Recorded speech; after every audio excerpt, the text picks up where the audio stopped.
क्या वाकई में हम रियल वर्ल्ड में जी रहे हैं? अक्सर हमें लगता है कि चीज़ें वैसी ही हैं जैसी वो दिखती हैं और हम उसे वैसे ही एक्सेप्ट कर लेते हैं। लेकिन सत्य कहते हैं कि हम एक ऐसे घर में रह रहे हैं जिसकी दीवारें हमारे अपने ही इनविजिबल अज्यूम्शन यानी हमारे हिडन बिलीफ से बनी हैं। हमारे बिलीव्स हमारे लिए एक लेंस की तरह काम करते हैं।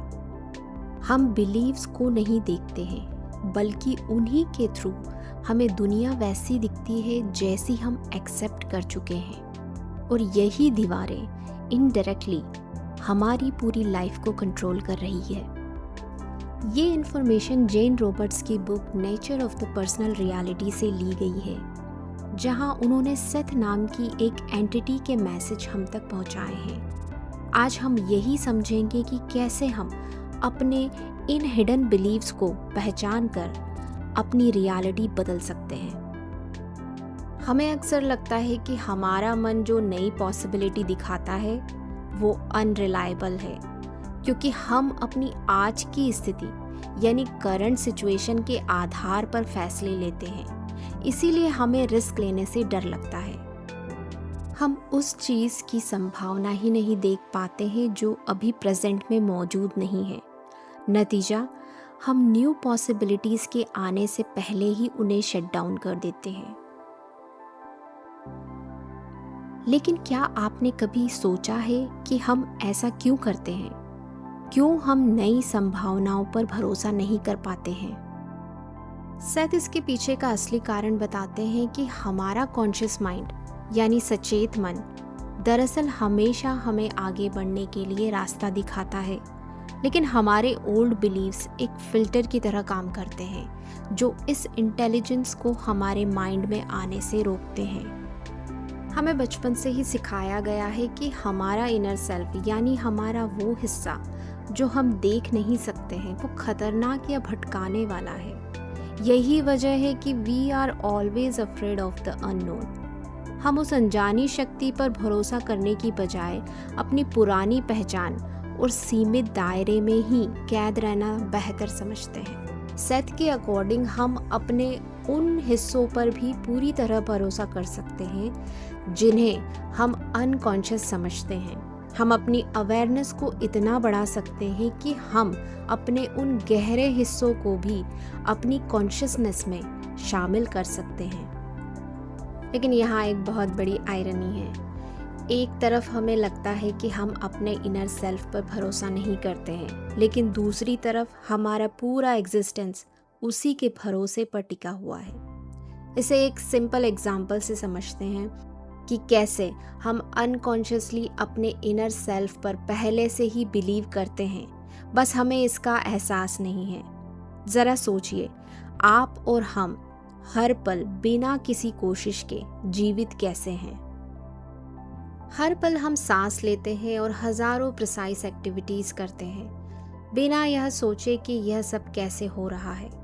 असल में हम फ्लैश और टाइम की इस दुनिया में फिजिकल अवेयरनेस के इस चमत्कार को बस जी रहे हैं बिना इसकी गहराई को समझे। शरीर के वो हिस्से जिन्हें हम अनकॉन्शियस मान लेते हैं वो असल में एटम्स और मॉलिक्यूल्स को असेंबल करके हर पल हमारे फिजिकल स्ट्रक्चर को बनाए रखते हैं। सेथ यहाँ बहुत ही इंटरेस्टिंग बात कहते हैं। जब हम कोई सेंटेंस शुरू करते हैं तो अक्सर हमको कॉन्शियसली यह पता भी नहीं होता है कि हम उस सेंटेंस को एंड कैसे करेंगे। हमारे माइंड में कोई पहले से स्क्रिप्ट लिखी नहीं होती है, फिर भी हम इस फेथ के साथ बोलना शुरू करते हैं कि शब्द सही अर्थ ढूंढ ही लेंगे। हमको लैंग्वेज के सिंटैक्स या ग्रामर के बारे में सोचना नहीं पड़ता है, फिर भी हमारी बात एफर्टलेसली दूसरों तक पहुंच जाती है। ये इस बात का प्रूफ है कि आपके भीतर एक ऐसी इंटेलिजेंस काम करती है जिस पर आप अपनी हर बातचीत में हर पल भरोसा करते हैं। अगर आप बोलने के लिए इनर सेल्फ पर इतना यकीन कर सकते हैं तो आपकी लाइफ की बड़ी पॉसिबिलिटीज़ के लिए क्यों नहीं। हमारे अस्तित्व के ये इनर पोर्शन स्वाभाविक रूप से खुशी और पूरी फ्रीडम के साथ काम करते हैं। यह सब इसलिए मुमकिन है क्योंकि हमारा इनर सेल्फ हम पर विश्वास करता है, भले ही हम उस पर विश्वास न करें। हमारे अस्तित्व के ये हिस्से मिरेकलस ढंग से अपना काम करते रहते हैं, हमारी मिसअंडरस्टैंडिंग और उन लिमिटिंग बिलीव्स के बावजूद जो उन्हें रोकने की कोशिश करते हैं। अगर हम यह अज्यूमशन रखते हैं कि हमारा इनर सेल्फ हमारे खिलाफ काम कर रहा है, तो हम उसकी फंक्शनिंग को हैम्पर कर देते हैं। इसे एक उदाहरण से समझते हैं। जैसे कोई कलाकार यह सोचे कि वह क्रिएटिव नहीं है, तो वह अपने ही मन को एक ब्लॉक की तरह बिहेव करने के लिए मजबूर कर देता है। समस्या बाहर नहीं है, बल्कि उस इनर कन्फ्लिक्ट में है जो हमने खुद पैदा किया है। हमारे बिलीव्स उन फेंस की तरह काम करते हैं जो हमारे एक्सपीरियंस को लिमिटेड कर देती है।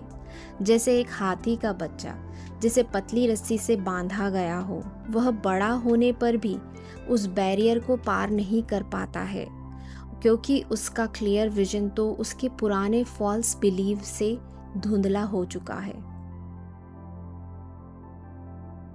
इन आर्टिफिशियल बैरियर्स को रिकॉग्नाइज करना बहुत ज़रूरी है, क्योंकि फैक्ट यही है कि the self is not limited. हम और हमारी सफलता के बीच कोई भी डिवाइड या सेपरेशन असली नहीं है। यह सिर्फ हमारे अज्यूम्शन का नतीजा है, क्योंकि अंत में you make your own reality. सत्य के अकॉर्डिंग हमारा सेल्फ सिर्फ हमारी स्किन तक ही सीमित नहीं है। असल में हमारे आसपास का पूरा एनवायरनमेंट हमारे ही वजूद का एक एक्सटेंशन है। साइंटिफिकली देखें तो हमारी बॉडी कोई सॉलिड चीज़ नहीं है।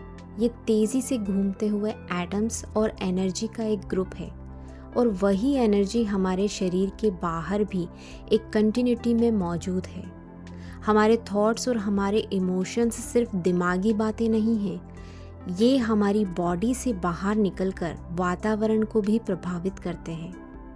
यहाँ पर सद बहुत ही एक इंटरेस्टिंग बात बताते हैं। वो कहते हैं कि if collectively we can agree on something, big events और बिग चेंजेस कम। ऐसे समझते हैं जैसे बहुत सारे लोग सामूहिक रूप से एक जैसी एनर्जी और रिएक्शन रिलीज करते हैं, तो वो कलेक्टिव कॉन्शियसनेस मिलकर ही मौसम और बड़े कुदरती बदलाव का कारण बनती है। हम यहाँ सिर्फ ये सीखने और समझने आए हैं कि हमारी एनर्जी जो हमारे विचारों और भावनाओं में बदलती है, वही हमारे हर अनुभव की असली वजह है। इसमें कोई भी एक्सेप्शन नहीं है।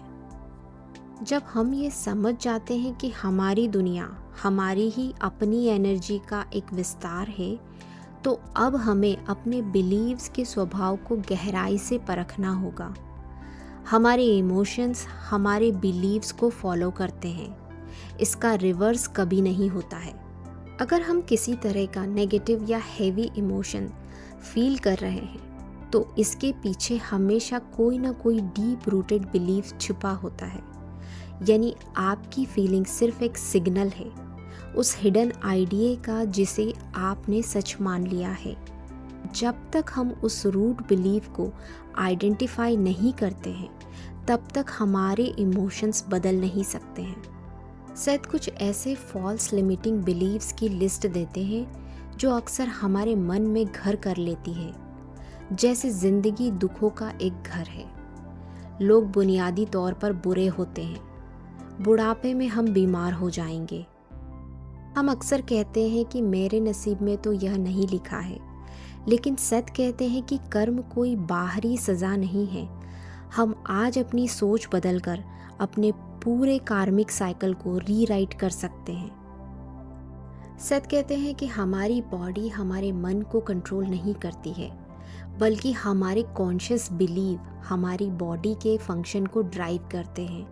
इसका असली काम बाहर की दुनिया से डेटा कलेक्ट करना और इनर सेल्फ से आने वाले इंट्यूशंस को डिकोड करना है। इसी समय हमारा इनर सेल्फ हमें ड्रीम्स और इंसाइट के ज़रिए कांस्टेंट गाइडेंस देने की कोशिश करता है। लेकिन अगर हम अपने ही इनर पोर्शन से डरते हैं या उसे डेंजरस मानते हैं, तो हम अनजाने में उस सपोर्ट सिस्टम को रिजेक्ट कर देते हैं। यानी मदद हमारे पास हमेशा होती है, बस हमारी अपनी इंटरनल वॉल उसे ब्लॉक करती है। जब हम बिना सोचे समझे फॉल्स बिलीव को अपना लेते हैं तो हम अपने इनर सेल्फ को हकीकत की एक रॉन्ग पिक्चर या ब्लर डेटा भेज रहे होते हैं। इसे ऐसे समझिए जैसे किसी कंप्यूटर में गलत कमांड डाल दी जाए। नतीजा यह होता है कि हमारा इनर सेल्फ वो रिजल्ट नहीं दे पाता है जो हम चाहते हैं। सेथ कहते हैं कि मुश्किल घड़ी में जब हालात हाथ से निकलने लगते हैं तो हमारा इनर सेल्फ चुप नहीं बैठता है, वह हमारे दिमाग के उन हिस्सों को बाईपास कर देता है, यानी उन रास्तों को छोड़ देता है जहां हमारी पुरानी सोच ने रुकावटें पैदा की थी। वह सीधे एनर्जी भेजकर सिचुएशन को हील करने का एक नया रास्ता निकाल लेता है। हमारा अंतर्मन सबसे लाइफ गिविंग विचार को चुनकर उसे एक न्यू थॉट या न्यू इंसाइट के रूप में हमारे दिमाग में भेजता है। ये वो यूरेका मोमेंट है जो हमारी सारी परेशानियों का हल एक पल में कर देता है। जैसे कुदरत में फूल खिलते हैं वैसे ही हमारे बिलीफ टाइम और स्पेस में आकार लेते हैं। यहाँ कुछ भी अचानक या इत्तेफाक से नहीं होता है।